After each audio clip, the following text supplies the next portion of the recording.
Okay, last two. Galing ko lang mula sa laboratory po balik sa MIS office kaya medyo natagalan ako. We will be discussing the last two modules or tutorials para sa add and edit, and then mamaya yung trash medyo mahaba pa yung pag-uusapan natin about dito. Anyways, to get started, again, nag-work na lahat sa add natin. Ay, select natin. Ang gagawin naman natin is add. Now, before we even start, the first thing is, again, I have to go to the very top and declare a variable at ang pangalan ng variable na yun is flag. At i-equate ko yan, ang isa-set ko data type sa kanya is boolean. Para saan sa save flag? Actually, ganito ang logic kasi dyan. Para malaman, tandaan nyo, we have two buttons, add and update. Add means insert and update means update. I pretty sure na gets nyo yung ibig sabihin. But we only have one save button. Paano malalaman ngayon ni save kung add o kung galing ka ba sa button add o galing ka ba sa button update? That's why we declare a variable named save flag. So, kapag galing ka kay add, ang gagawin natin kay save flag is i-equate natin tong variable na to sa true. At kung galing ka naman kay update, ang mangyayari sa save flag ay magiging equal sa false. That's it. Pagka pumunta ngayon tayo mamaya sa save, doon natin malalaman kung saan tayo galing. Now, before I forgot, nakalimutan ko na i-move yung mga code ko kanina. Sabi mo nga sa inyo, napaka-organized kong tao, hindi sa mga damit ko, kundi sa code. Ayoko napakalat-kalat sila doon sa dinesignate kong lugar. So, dadalhin natin sila somewhere dito. Okay? So, next, okay na yan. Ang susunod is kay save. Since ito si save, as you can see, before tayo mag-lock ng kung ano-ano, kailangan muna natin i-perform ang save. Pero bago yun, bago natin i-perform ang save, kailangan natin magtanong sa isang message box. Ipo-prompt natin yung user kung sigurado siya na i-save niya yung work niya. So to do that, we will going to use an if, and then gagamitin natin yung function ng MSG box. So if MSG box, tatlong parameter niya. First is the prompt. Ang prompt, ito yung text na lilitaw sa screen. So are you sure you want to save your work? So we will just going to ask the user if gusto niya i-save yung work niya. Next is yung button. That would be yung yes. Nasaan ba yung yes dito? Yes, no. And then you can hit the plus button para lagyan siya ng icon, and we will going to use the icon question. Then another comma, the next parameter will be the title, and the title for this will be student, what do we call this? Student master file. Sige. Balik. Student master file. And then, close parenthesis is equal to yes. Then, medyo mahaba lang, pero ang ibig sabihin nito, if lilitaw muna yung message box asking us if gusto natin i-save yung ating work. May button siya na yes, no, at meron siyang icon na question. Ang title ng message box will be student master file. If ang pinindot niya yes, ibig sabihin tutuloy tayo save. If no ang pinindot niya, we will not going to do anything. So, ibig sabihin, including yung mga code na to are supposed to be placed inside this message box. So, not bad. Okay lang yan. Next is, kapag no, wala naman tayong gagawin. So, wala tayong code na kailangang isipin doon. Next is itetest natin if yung save flag is equals sa true. Then, ibig sabihin, galing ka sa add. Else, ibig sabihin, galing ka sa edit. So, ganun siyang, ganun natin siya iisipin. So, if galing siya sa true, ang gagamitin natin is insert into. So, strSQL is equals sa insert into TBL student, and then open and close parentheses. To play safe, we will be using the long method. We will specify the values, the fields inside the parentheses. So, student ID, hindi natin kailangan lagyan na naman dahil naka-auto number siya. So, we'll start with last name, first name, gender, and our contact number. Magkadikit yan. Now, if ayaw nyo magsulat ng diretsong pahaba, may technique sa Visual Basic para i-break down yung ating code pababa. And to do that, I believe that's ampersand, space, underscore, and then enter. Then you put another double quotes. Kasi if you didn't do that, ibig sabihin, this is another line. But if meron kang ganito, ampersand, space, underscore, it means na magkatuglong lang yan. I mean, dire-diretso. So you have to do this if you want to break down your string into smaller pieces. So next, I have values. Values for the last name ay manggagaling sa isang object, which is our text box. So to do that, we specify a single quote dahil string yan. So single quote, double quote, ampersand, ampersand, double quote, single quote, at balik tayo dito. That would be txt last name dot text. So ibig sabihin, kukunin natin yung laman mula sa last name, galing kay text box last name, ipapasok natin doon with single quotes sa magkabilang dulo. So next, single quote, double quote, ampersand, ampersand, double quote, single quote. Next is we have our txt, first name, yes, dot text. Next is going on, we have our single quote, double quote, ampersand, ampersand, double quote, single quote. We need to put space there, cbo gender dot text. And lastly, to finish this, we have to indicate our txt contact number dot text. So that will be our code. Now, to break this down into smaller pieces, hindi nyo kasi makita. Anyways, pwede nyo naman kasing i-post. So, tatambay tayo ng konti. And then, here, tatambay tayo ng konti. Since kumukopya kayo ng code, alam ko kailangan nyo mag-post. Next, if gagamit naman tayo ng update, so that would be edit. So, update, tbl student, and then set. Sa loob ng set, dyan tayo magkakatalo. So, i-breakdown natin para hindi kayo nahihirapan. Set last name is equal to single quote, double quote, ampersand, ampersand, double quote, single quote, and then txt last name dot text.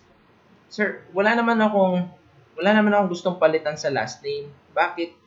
Naka-indicate pati yung last name. Ang explanation kasi dyan ganito. When we update, we have to call all fields. The reason, hindi naman kasi natin alam kung sino sa kanila yung i-update. So, if hindi natin siya tinawag, what will happen, ano ba explain to? Hindi mag-a-adjust yung field na yun kapag siya na yung in-adjust natin. So, since may laman naman yung text box, halimbawa, laman nito sa lalilaran mark, and then gender's male. Kung nagpalit ako ng contact number, kapag nag-update tayo, since yun naman yung luma niyang record, wala namang problema kasi i-overwrite lang din naman niya with the same record. So, it will not be a problem. But, this time, you cannot pick what field or what particular field lang ang mag-update kasi hindi naman natin alam in the first place kung sino yung field na in-update ko na. So, going on, we have to indicate the first name is equal to single quote, double quote, ampersand, ampersand, txt, first name dot text, ampersand, double quote, single quote, and then we need to put comma and double quote. Then, ganun lang ang pattern. So, I'm going to copy this, paste it, para matapos na tayo. Wait. Ayan mo yung error. Nag-error yan kasi akala niya meron pa susunod. Meron naman talaga susunod na line dyan. Masyado lang siyang excited. Contact number. This will be txt, cbo, gender. And this will be txt, contact number. And then, enter. Do not forget to specify. Again, nakalimutan kong tanggalin yung comma doon. Wala nang susunod na field. So, where student ID is equals to what? Ngayon, paano natin malalaman kung sinong student ID, kung sinong student yung i-update natin? Since hindi naman natin siya i-display sa kahit anong object o kahit anong text box. There's a technique noon. Ang ginagawa ko, dinadaya ko siya, sinesave ko siya sa isang variable, and then every now and then nag-move din siya. Pero doesn't make sense dahil meron pala, I mean, kahit hindi pala natin gawin yon, since nasa kung ano yung current record set natin, kung sino yung current record na nakaselect, hawak-hawak yun ng ating record set. So, ang point dito, you just have to call rs_student.fields element student ID and then .value. Didirect na tayo doon sa kung ano man ang laman ng ating record set. Ang point dito, the point is, again, if dalawa yung record ko, sinelect ko si Tulyao, ibig sabihin yung record set ko ay nag-move. Ibig sabihin, pati yung ID ni record, pati yung ID ni Tulyao Chardy ay sasama. So, if I edited it and then we click save, kasama yung record, kasama doon sa Tulyao Chardy yung ating ID. So, instead na galing sa isang object o sa isang text box, pwede natin siyang directly kunin mula sa isang field, including with this. If ayaw nyo gamitin yung mga text box, you can replace it with record set with this particular format. Yun nga lang. No, actually, hindi pala. Dahil papalitan, may way nga pala tayo. I'm sorry. Erase, hindi yun pwede. Dahil alam natin na pwede tayo mag-adjust pala ng data doon sa mga text box.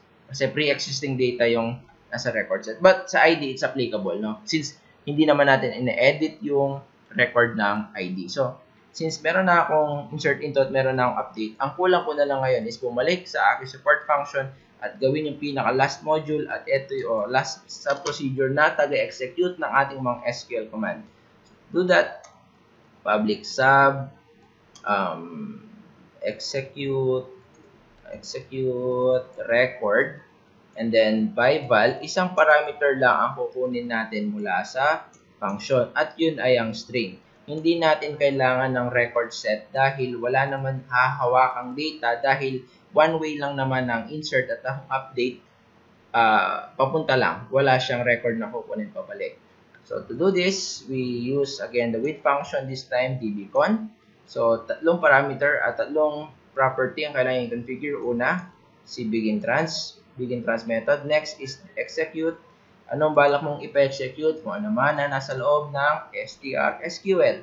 And lastly, I need to put my commit trans. And we're good to go. Pagbalik natin kay form. Where are you? Here. You just have to, kahit dito lang sa ilalim, since SQL, na-filter na tayo pagka galing kay add, insert, pagka galing kay update, update button, update ang gagawin. So, call execute record. Execute record ba yung ginawa kong pangalan? Wait nga lang. Hindi dapat execute record yun eh. Ano? Execute query. Saan po galing yung term na yun? Execute query. Okay. So, we hit save again. Hindi po siya execute. Balik na tayo dito. So, call execute query strSQL. So, pagka ginawa niya to, ibig sabihin, mag-execute siya, dapat nag-insert na yun o nag-update. And then lastly, we will going to show a message box. So, message box that show prompting the user that the record is successfully saved. Beware sa spelling. I don't know if tama yan. Bahala na kayo.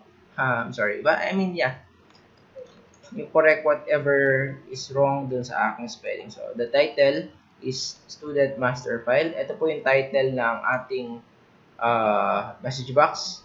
And then, the button is just okay. And then, the icon will be information. And then, close. Napansin ninyo, iba yung ginamit kong message box dito at iba yung message box na ginamit ko pang question.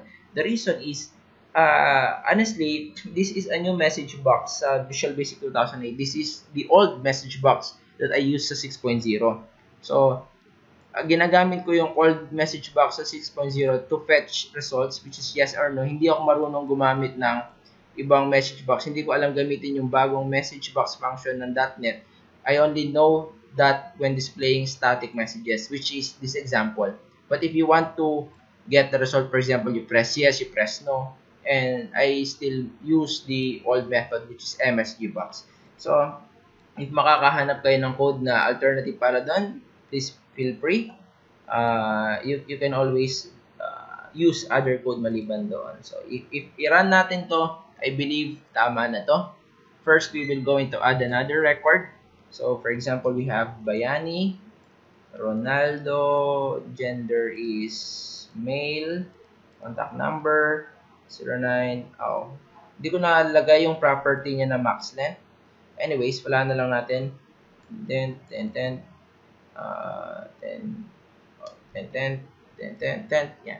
So, if I click save, yes, and then okay, nag-save na yan. So, what I have forgotten is when you click save, dapat after mo mag-enable, you have to repeat the call for your get record. So, when you call get record, it will going to refresh all record, especially dun sa right left side natin and including right side. But still, again, no, nag-run na siya. Before that, para hindi tayo magkaroon ng any error on my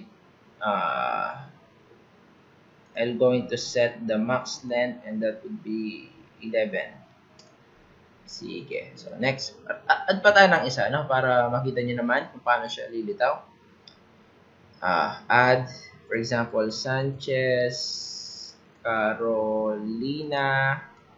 Add tayo ng isang female. Hey, mamaya, i-validate din natin para hindi to basta-basta nakakapag 11 characters. Save. Yes. Okay. And that's Ma'am Sanchez. If that is Ma'am Jane.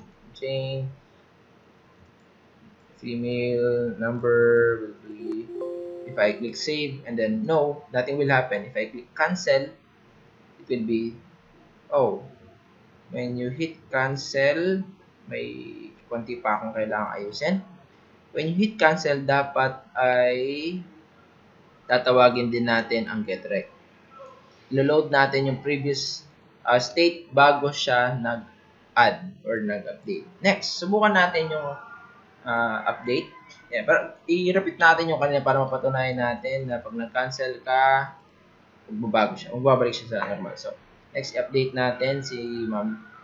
Mag-add tayo ng isa pa. Halimbawa, Pepe Manaloto, Pepto. Mali yung spelling. Tapos ginawa natin siyang female. Kunwari, hey, at yung number niya.